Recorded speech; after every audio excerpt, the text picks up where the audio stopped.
예수님의 부활 사건과 승천 사건은 기독교 신앙의 핵심입니다. 부활이 없다면 기독교는 존재하지 않을 것이고 11 사도와 수백 명의 제자들이 40일 동안 부활하신 예수님과 함께 계셨고 그들이 직접 바라보는 가운데서 수백 명의 제자들과 함께 하늘로 올라가시는 사건을 목격했습니다. 그들이 극심한 초대교회의 핍박을 견뎌내는 원동력이 어디 있겠습니까? 바로 예수님의 부활과 승천에 있다고 봅니다. 바로 그들 눈에 펼쳐진 예수님의 부활과 승천이 너무도 생생하였기 때문에 세상의 어떤 역경과 핍박, 그런데도 이 기독교 교인들은 이겨내고 승리할 수 있었던 것입니다. 그러므로 그리스도의 승천 사건에 초대교회의 중요한 변곡점이 있다 하는 것입니다. 부활하신 예수님이 그들을 떠나기 전에 누가는 두 가지의 일을 제자들에게 명하셨다고 했습니다. 하나는 예루살렘을 떠나지 말고 내가 너에게 분부한 모든 것을 가르쳐 지키게 하라고 하신 말씀입니다. 그리고 두 번째는 성령을 선물로 받으라고, 성령을 기다리라고 했습니다. 그리고 예수님께서는 이 땅에 다시 오실 것을 말씀하셨는데 제자들이 주님을 따라가면서 이야기를 하다가 그럼 주님이 이스라엘을 회복하심이 이때니까, 즉 이스라엘을 완전한 정치적인 독립국가로서 해나갈 수 있는 그러한 자유가 있겠습니까? 그러나 예수님께서는 그때는 아무도 모른다. 그러나 너희들은 오직 성령의 충만함을 받으라고 그렇게 말씀했어요. 즉 하나님의 나라는 이 세상에 있는 것이 아니라 성령을 통해서 세상의 많은 사람들을 예수 믿게 하고 예수 믿음 안에서 하늘의 소망을 가지고 살게끔 하는 것이었었습니다. 그러면 여기서 알 수 있는 것은 단지 승천, 육신의 그러한 그 하늘나라로 가는 그것만이 아니라 그리스도의 승리, 그 자체가 현실에 나타나고 있다고 하는 것을 보여주는 그런 의미가 있습니다.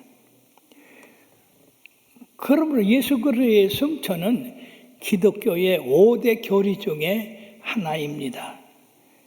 그럼에도 불구하고 그리스도의 승천이 교회에서나 신학적인 그러한 일에 있어서 비교적 약하게 이야기되고 있습니다. 그러나 주님의 부활, 승천, 이 재림의 교리를 우리들은 말할 수 없습니다. 없는 것이 아닙니다.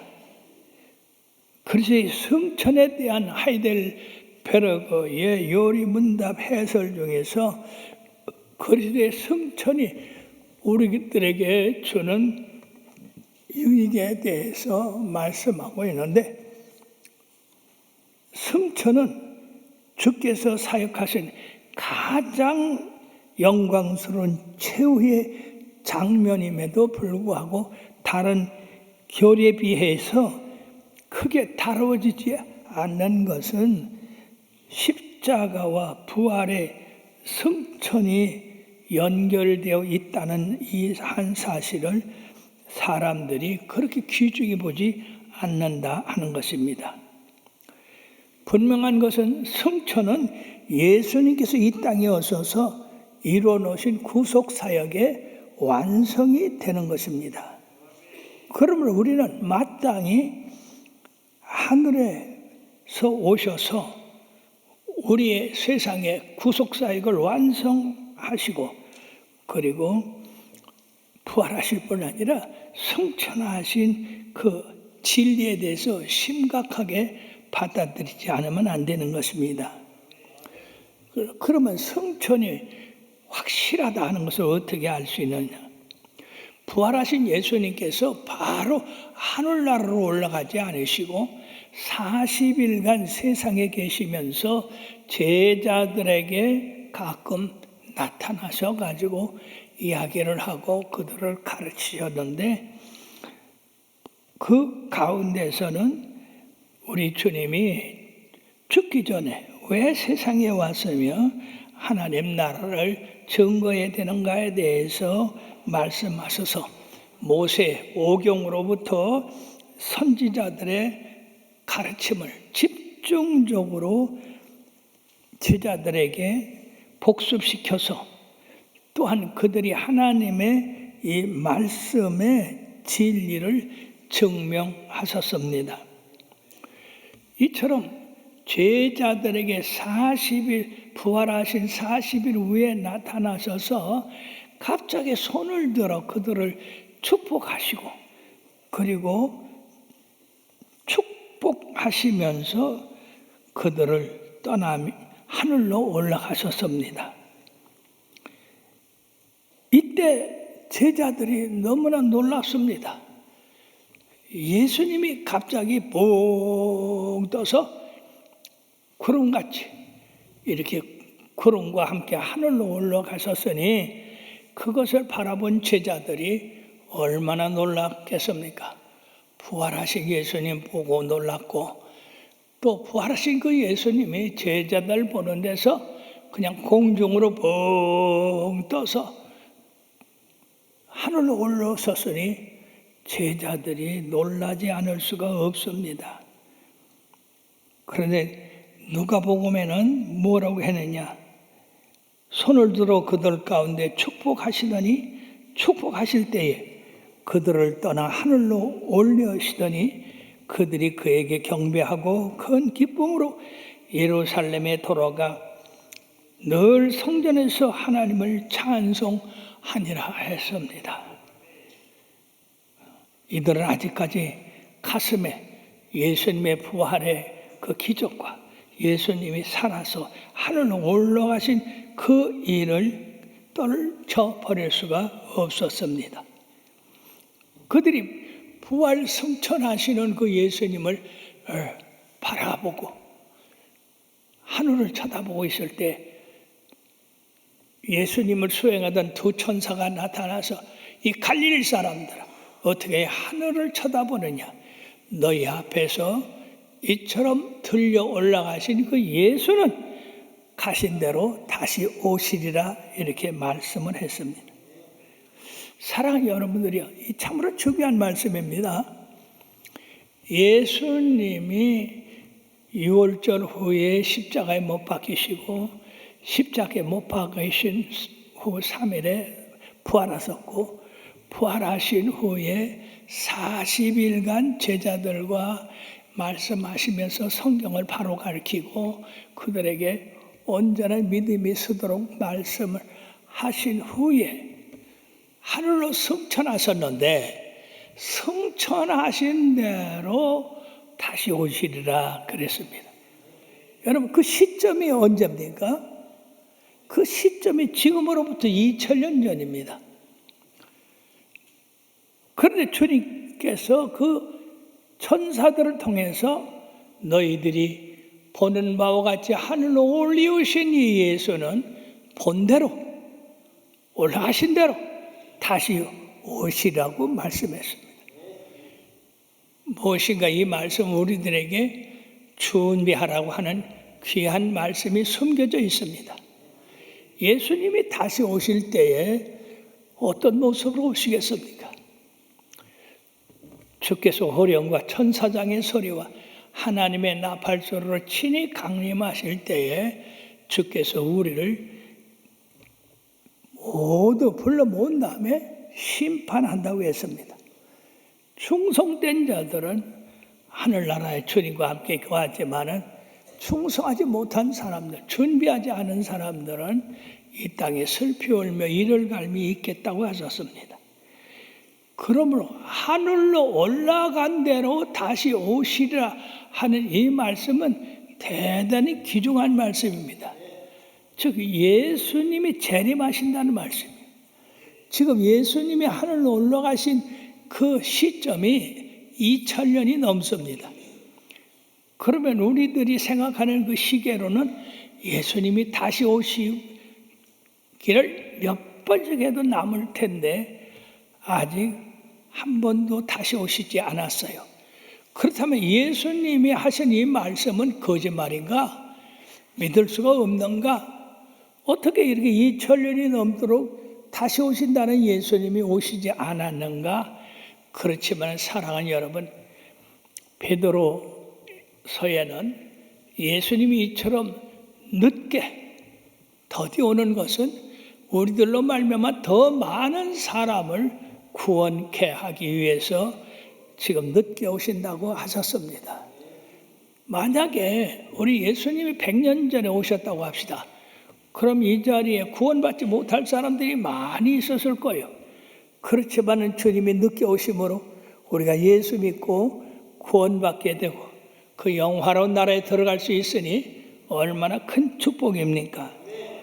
그러므로 이러한 기록이 사실이라는 것이 베드로의 간증에서 나오는데,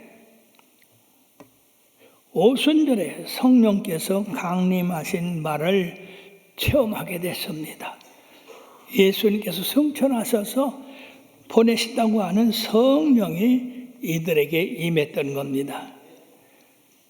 이 예수를 하나님이 살리신지라 우리가 다 이 일의 증인이라 하나님의 오른손으로 예수를 높이심에 그가 약속하신 성령을 아버지에게 받아서 너희가 보고 듣는 이것을 부어주셨다고 했습니다.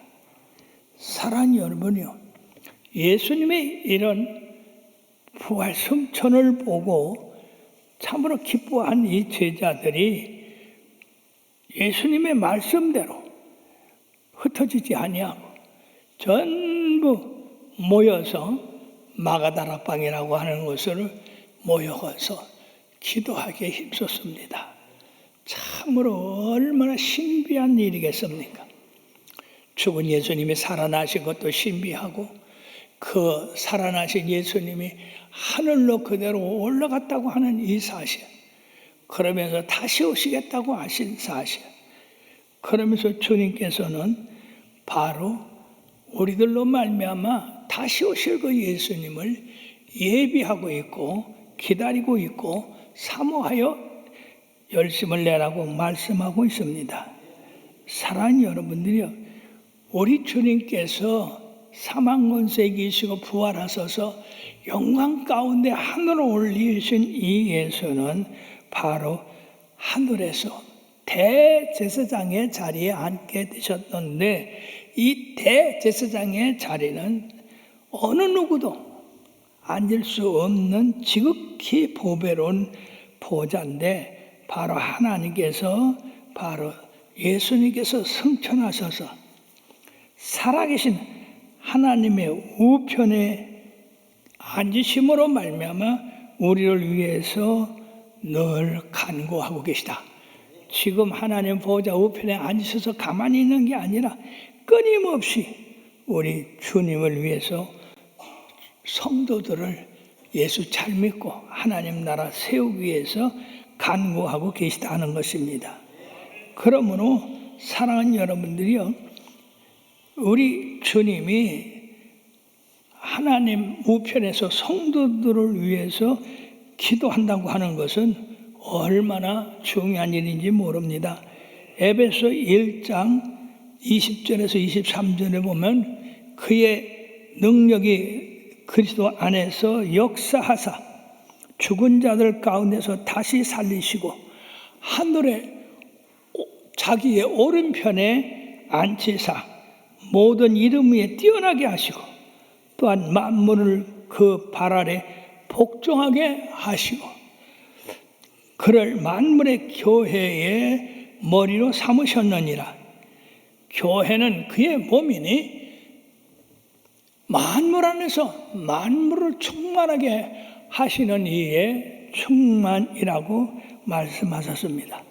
이 교회의 권위에 대해서, 즉 예수님이 하나님 우편에 앉으셔서 만물을 통치할 수 있는, 다스릴 수 있는 그런 권세를 받으셨는데, 바로 그 권세가 교회에 이루어지게 돼서 교회를 통해서 예수님의 그 명령을 온 세상에 나타나게 됐다는 것입니다.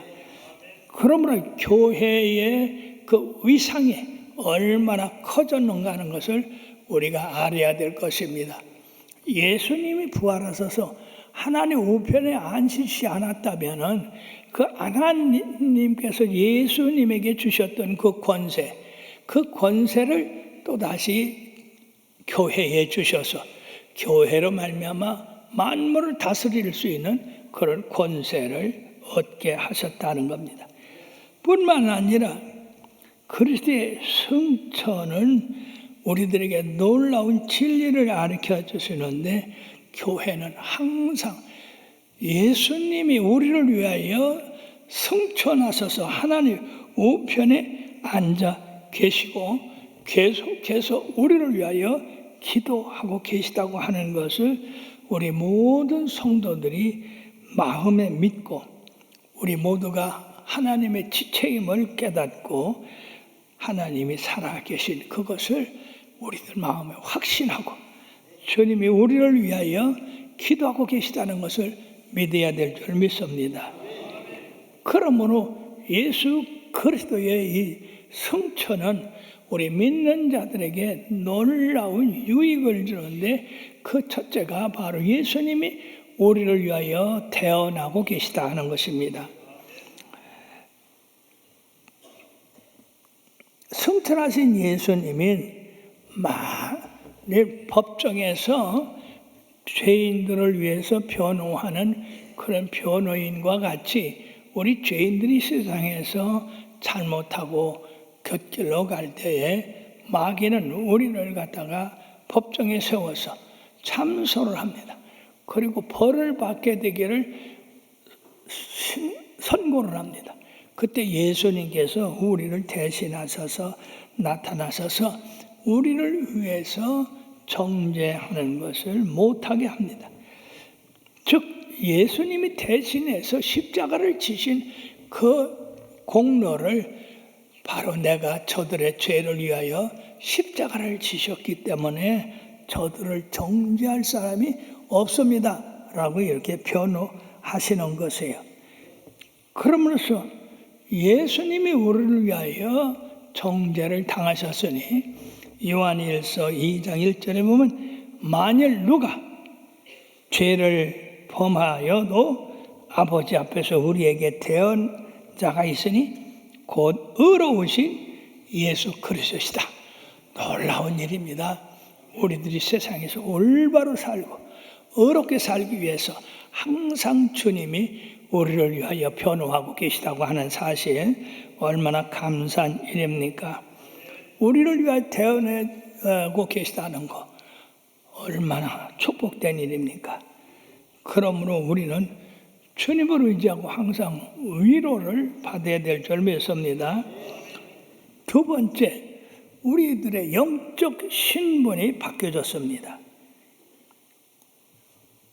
우리 예수님께서 승천하신 것은 주를 믿는 자에게 주어지는 신비한 영적 진리가 그 속에 달려 있는데, 그는 나사렛 예수와 연합하여서 바로 주님의 그 상승된 그 직분을 이어받게 됐다는 것입니다.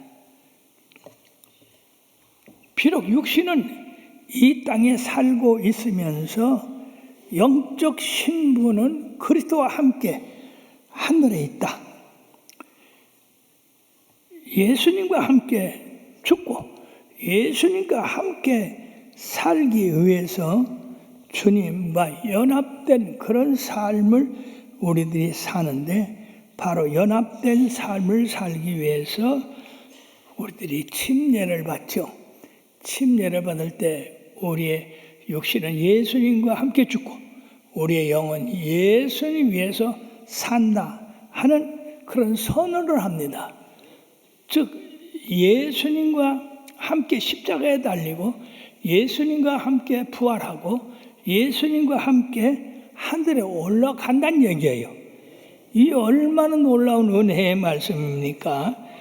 그러므로 에베소서 2장 4절에서 6절의 말씀에 보면 긍휼에 풍성하신 하나님이 우리를 사랑하신 그 큰 사랑을 인하여 허물로 죽은 우리를 그리스도와 함께 살리셨고 너희는 은혜로 구원을 받은 것이라 또 함께 일으키사 그리스도 예수 안에서 함께 하늘에 앉히시니.